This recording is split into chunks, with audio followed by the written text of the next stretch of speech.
অ্যাস্ট্রোলজিটাকে মানুষ এখন কিভাবে নিচ্ছে, আদৌ বিশ্বাস করছে না বিশ্বাস করছে না, আদৌ মানুষ অ্যাস্ট্রোলজিটাকে নিয়ে ভয়ে আছে? অ্যাস্ট্রোলজি হচ্ছে একটা সাবজেক্ট। তুমি কিভাবে দেখছো? তুমি এতদিন তারামা জেমস এন্ড অ্যাস্ট্রোলজির সাথে যুক্ত, তোমার কি মনে হয় যে টুকটাক বলছে, ফু দিয়ে দিচ্ছে, এরকমটা কিন্তু হয় না, বা ওটা আমি বিশ্বাসও করি না। এখানে জব করার আগে আমার মধ্যে এটা আমি তোকে বলছিলাম না যে মধু, দেখো আমার ব্ল্যাক কালারটা আমার লাইফে ভীষণ ফেভারিট একটা কালার ছিল। যেটাই করতাম না কেন, যদি একটা বোতলও কিনতাম সেখানেও আমার মনে হতো ব্ল্যাকটা ভীষণ ভালো, একটা জুতো কিনতে গেলেও মনে হচ্ছে যে আমি ব্ল্যাক কালারটাই বেশি কিনবো। এটা আমার একদমই ফেভারিট ছিল না কালারের মধ্যে ইয়েলো।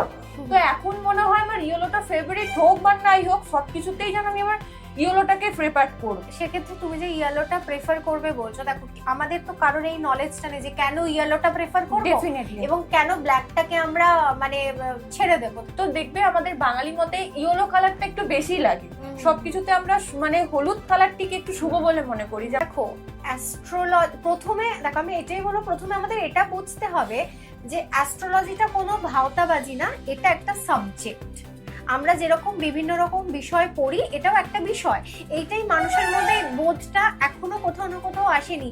আমরা হয়তো বলছি আমরা ভীষণভাবে মডার্ন হয়ে গেছি, বাট আমরা কিন্তু এখনো সেই অর্থে মডার্ন হতে পারিনি। তাই জন্যই অ্যাস্ট্রোলজিটাকে অ্যাজ আ সাবজেক্ট আমরা নিতে পারছি না। কথা শুনে এটা মনে হচ্ছে যে আমরা শরীরের ভিতরে যেটা আমাদের ক্ষতি হচ্ছে সেটা আমরা ডক্টর দেখে মেডিসিন খেয়ে তাড়াতাড়ি ঠিক করে নেওয়ার চেষ্টা করি, বাট আমরা ভাগ্যটাকে তো আর দেখতে পাচ্ছি না। ঘটনাটা কি হচ্ছে বলতো, মানে আমাদের অনেক বেশি, মানে অ্যাকচুয়ালি আমি যদি একটা এক্সাম্পল দিই, বাইক যখন আমরা চালাচ্ছি তখন আমাদের সতর্ক হওয়া উচিত, তাই নয় কি? যে আমরা স্লো হয়ে বাইকটা চালাবো, কিন্তু আমরা সেটা করছি না। অলরেডি যখন আমাদের পড়ে অ্যাক্সিডেন্ট হয়ে হাত পা ভেঙে যাচ্ছে, হুইল চেয়ারে বসে আছি, হুইল চেয়ারে বসে তখন আমরা হুইল চেয়ারটা আস্তে চালাচ্ছি। আমাদের এটা করলে হবে না। আমাদের কিন্তু আমাদের অডিয়েন্সের জন্য বলবো, বাইকটা আস্তে চালান, হুইল চেয়ারটা নয়। হ্যাঁ, পড়ে গিয়ে হাত পা ভেঙে হুইল চেয়ারটা আস্তে চালিয়ে কোনো লাভ নেই। সেই হিসেবেই কিন্তু আমার মনে হয় জীবনটাকে যাতে আমরা প্রোটেক্ট করে আগে যেতে পারি, তার জন্য কিন্তু অ্যাস্ট্রোলজার কনসাল্ট করাটা খুবই ইম্পর্টেন্ট। আচ্ছা মধু, তুমি যেহেতু আমাদের এখানে জব করছো অ্যাস্ট্রোলজি পারপাস, তো আমি তোমাকে একটা কোশ্চেন করতে চাইছি কি, মানে অ্যাস্ট্রোলজিটা নিয়ে মানুষের ঠিক কতটা এখনো পর্যন্ত বিশ্বাস এসেছে, বা অ্যাস্ট্রোলজিটাকে মানুষ এখন কিভাবে নিচ্ছে, আদৌ বিশ্বাস করছে না বিশ্বাস করছে না, আদৌ মানুষ অ্যাস্ট্রোলজিটাকে নিয়ে ভয়ে আছে? তোমার এই নিয়ে কি মতামত আছে? অ্যাস্ট্রোলজি নিয়ে আমার যদি তুমি বলো, আমাকে যদি তুমি বলতে বলো যে আমি আমার নিজের পয়েন্ট অফ ভিউটা প্রথম বলতে পারি।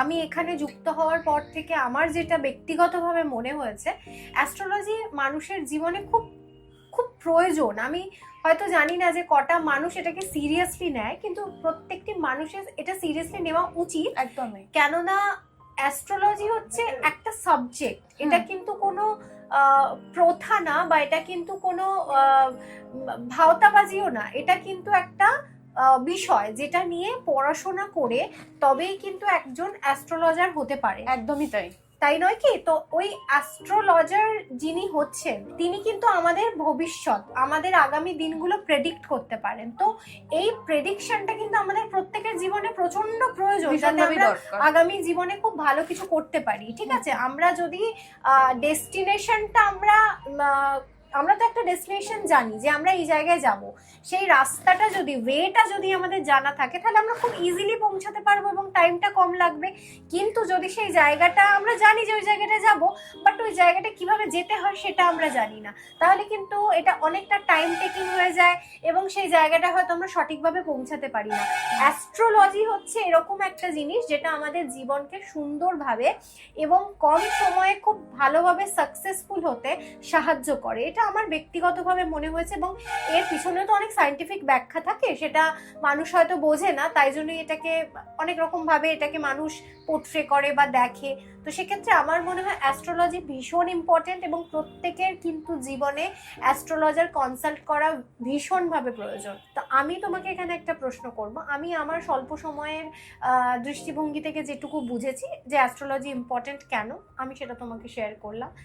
তুমি কিভাবে দেখছো? তুমি এতদিন তারামা জেমস এন্ড অ্যাস্ট্রোলজির সাথে যুক্ত, তোমার কি মনে হয় যে কেন অ্যাস্ট্রোলজার কনসাল্ট করা প্রয়োজন, বা এটা সত্যিই মানুষের জীবনে কতটা ইম্পর্টেন্ট? তুমি যেহেতু অনেক কাছ থেকে দেখেছো। হ্যাঁ, এটা একটা তোমার কাছে খুব গুড কোয়েশ্চেন, কারণ আমি এতদিন যেখানে কাজ করছি আমি এনাদের থেকে একটা জিনিসই শিখেছি। আমাদের এটাই শেখানো হয়েছে যে তোমার পুকুরে যতটা মাছ থাকবে ঠিক ততটা মাছই আমরা পাবো, সেটার জন্য আদার্স অন্য কিছু করার দরকার নেই। বাট কতটা কি মাছ আছে, আদৌ মাছটা পুষ্টিকর কিনা বা অপুষ্টিতে ভুগছে কিনা, তার জন্য অবশ্যই মানে অ্যাস্ট্রোলজি মানে এটা আমি বলছি না যে মানে অন্যরকম ভাবে সেই মানে হয় না কি টুকটাক বলছে ফু দিয়ে দিচ্ছে, এরকমটা কিন্তু হয় না, বা ওটা আমি বিশ্বাসও করি না। মানে তুমি বলতে চাইছো আমার পুকুরে যদি দুটো মাছ মাছ থাকে থাকে, দুটো মাছই আসবে, দুটো মাছই কিন্তু আসবে। জালটা কতটা সুন্দরভাবে বিছানো যাবে, দুটো মাছটা দারুণ ভাবে তুলবো, সেটাও একটা ভ্যারি Exactly. করছে।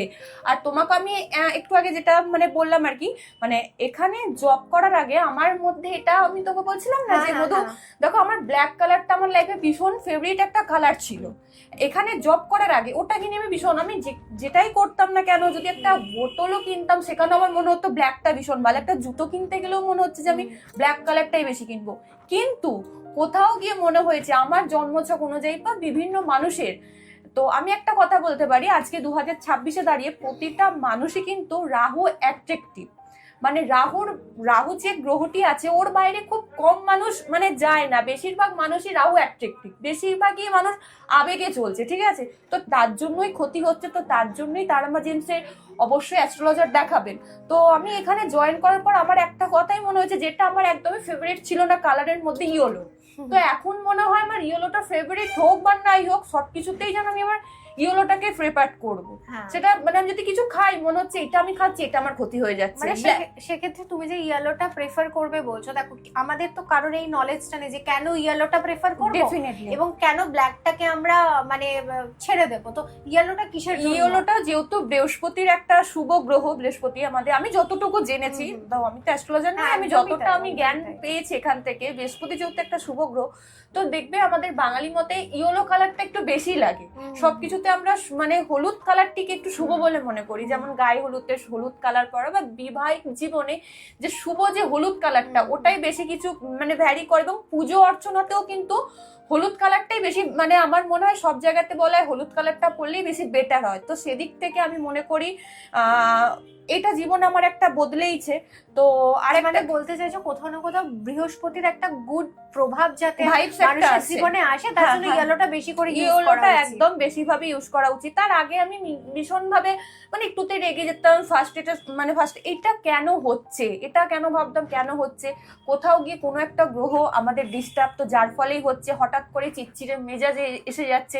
তো সেখান থেকে যখনই আমার মধ্যে এটা এখানে কাজ করতে করতে হয়, তো নিজেকে কাউকে কিছু বলার আগে সেটাকে ভাবি না এটা ভুল হচ্ছে, ওরা হতে পারে এরকম একটা ব্যাপার। তো নিজেকে মানে ধরে রাখার যে একটা ব্যাপার বা নিজেকে বুঝিয়ে নেওয়ার যে একটা ব্যাপার, সেটাও একটা বলতে পারো মানে জীবনে এগিয়ে যাওয়ার একটা ব্যাপার। হয়তো বেফাস মন্তব্য কাউকে কিছু করে ফেললাম, সেখান থেকে অনেকটা মানে চুপ থাকতে শিখিয়েছে অ্যাস্ট্রোলজি, যে এটা তোমার ক্ষতি হচ্ছে বা এটা এই মুহূর্তে তোমার সাথে চলবে, তো তুমি যদি এটা থেকে নিজেকে সরিয়ে রাখতে পারো অনেকটা বেস্ট হয়। তো আমি মনে করবো তার জন্য অনেকটাই বেস্ট, এবং সবারই অ্যাস্ট্রোলজার দেখানো উচিত। এখন যেভাবে মানুষের জীবনযাত্রার পরিবর্তন ঘটেছে, তো আমি মনে করবো অ্যাস্ট্রোলজি কনসাল্ট ভীষণভাবে দরকারি। আচ্ছা মধু, তোমাকে আরেকটা কোশ্চেন আমি করছি, এই যে অ্যাস্ট্রোলজিক্যালটাকে মানুষ মানে খুব মানে তুচ্ছ ভাবে নিচ্ছে, এটাতে কেন নিচ্ছে? আর সবচেয়ে একটা খিল্লি প্রশ্ন ভেসে আসে যে স্টোনে কি কাজ হয়, ওই পাথরগুলো পরে কি মানুষের জীবনযাত্রা বদলে যেতে পারে? এটা যারা প্রশ্ন করছে তাদেরকে তুমি কি বলবে?